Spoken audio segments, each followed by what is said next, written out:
So I'm standing in front of Georgia's parliament building in the capital, Tbilisi, where for the last few weeks, the governing Georgian Dream Party has been attempting to force through a package of new laws that many people here fear will derail their chances of joining the EU.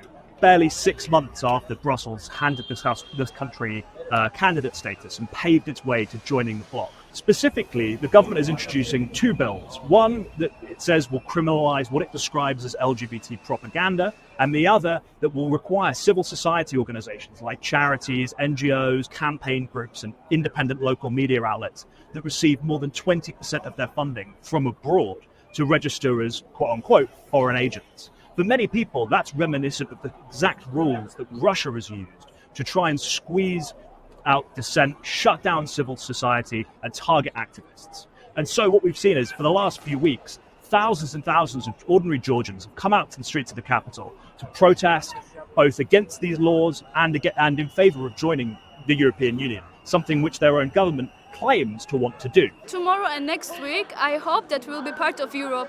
I hope we will have a free choice, and I hope no one will stop going to this free and peaceful protests against our government and against the people who are still in the mind that Russia is a great friend to us. No, they are not a great friend to us. They are our enemies. At the opposition protests, they tell me that they're really worried about the direction the country is taking. They say, we want to go down the European path. Instead, the government is taking us down the path towards Russia. And very few here want that to happen. Those that I've met at pro-government rallies have told me, well, for us it's a question of kind of Georgian values versus European values. What's so bad if we pass a law that requires NGOs to disclose their financing? But in reality, of course, most people understand that the EU has made it very clear that this would be a roadblock to their common goal of joining the European Union. And as a result, there's a great deal of kind of concern, I think, about the direction that the country is taking. So last night, thousands and thousands of people assembled right here outside Georgia's parliament building, calling for the government to drop this bill. And what we saw was the most extreme escalation since the start of this row, with riot police moving in, deploying tear gas, firing canisters into the air, and using riot shields to force back what was otherwise a peaceful demonstration. All across the streets, people were running for cover, trying to get away.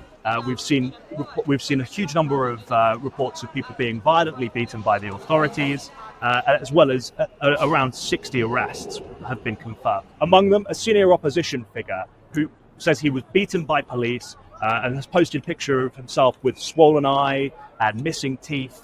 And he actually appeared today in Parliament again, with his face in bandages, to continue to try and oppose this foreign agent law. So polls consistently show that the vast majority of Georgians are in favour of joining the European Union. Around 75 to 85% of the country consistently says that's what they want to do, that's what they aspire to, for the economic benefits that it brings, but also because in Georgia, a country that fought a war with Russia just in 2008, where many people have in living memory experienced Russian or Soviet repression, the idea of cozying up to Moscow instead of the West is absolutely unacceptable.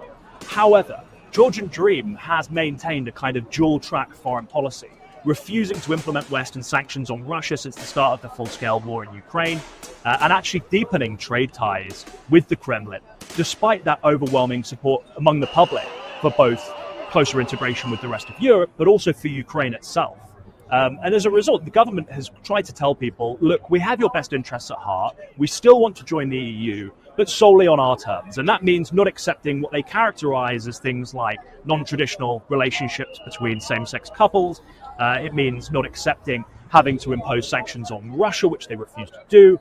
A large number of Georgian Dream politicians and their benefactors maintain significant business empires, close economic relations with Russia, and are extremely cautious about anything that would move their country out of its orbit.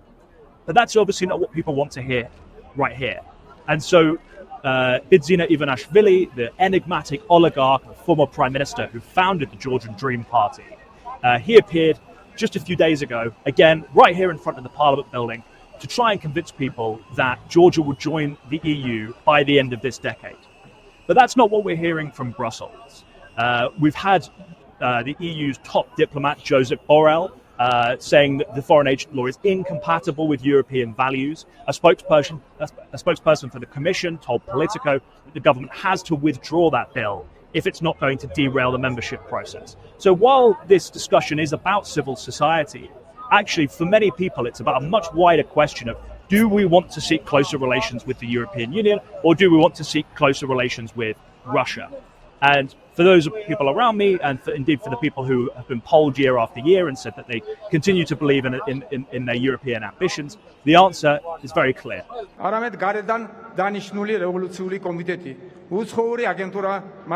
So the big figure of people's fury here isn't actually the Prime Minister. It isn't actually the leader, the formal leader of Georgian Dream Parliamentary Party. It's an oligarch by the name of Bidzina Ivanishvili, who has for years been the kind of eminence grise of Georgian politics.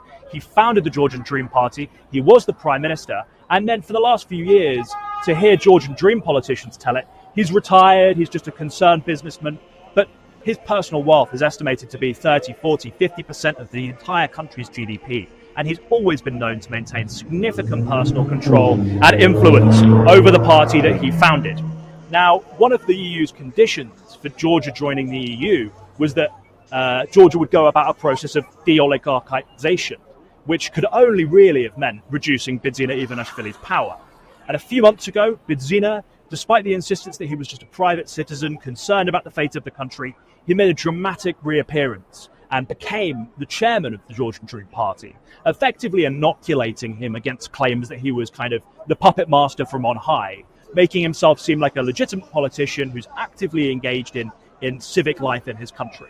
Of course, no one's voted for him, no one can vote him out, but he's maintained significant control. And Bidzina Ivanishvili made the vast majority of his wealth in Russia through a series of businesses. He's consistently funded causes that he believes in or that advance his interests. And I think what a lot of people here believe is that while he started off as a potentially, centre-left populist, his politics was much more about getting the government of the day out than it was about kind of a geopolitical struggle for Georgia between East and West.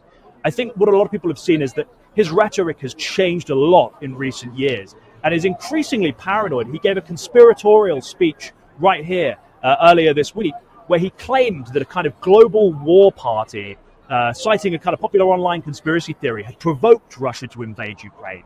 And actually, the people I was standing with at the time, who'd been bussed in, a lot of them are public servants who were told to come and show support, there was a bit of confusion because people remember what it's like to fight a war with Russia. Very few families in Georgia weren't touched by the violence of the 2008 conflict, and very few have any time for any justification of Moscow's full-scale war on Ukraine.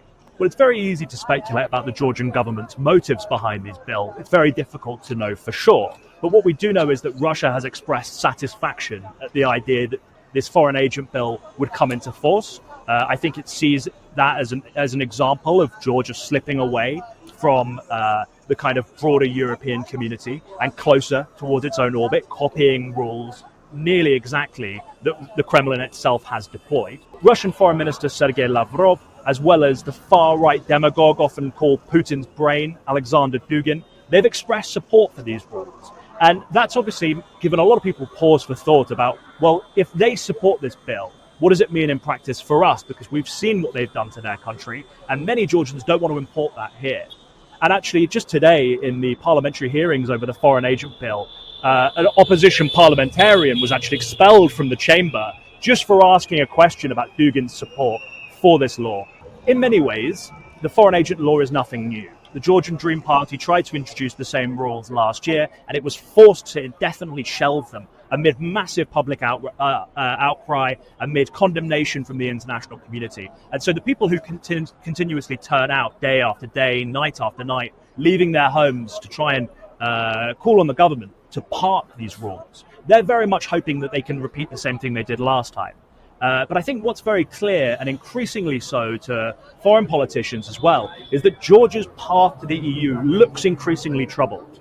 And so without a really clear message from the public, without a change of course in government, or indeed a change of government, it's quite possible that accession process will begin to slow down.